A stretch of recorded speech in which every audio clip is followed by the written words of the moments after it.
Hello guys, welcome back to my YouTube channel. In this video, I am going to show you how to fix TikTok analysis not showing problem. So guys, you can easily fix this problem. So let's start without wasting any time. So first of all, open your TikTok app. Now you need to tap on profile. Now tap on right corner three lines and tap on setting and privacy. So guys, first step, tap on account. Now tap on switch to business account. Tap on next, tap on next, tap on next and select any option.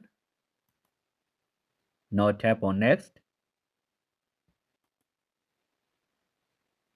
tap on confirm, tap on create it now, go back.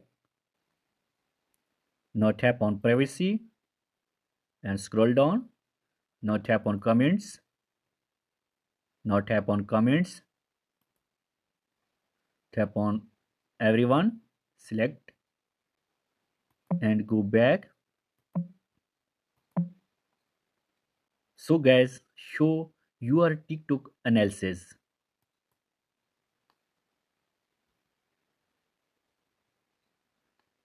Fix this problem. If you like this video, please do subscribe, comments and share.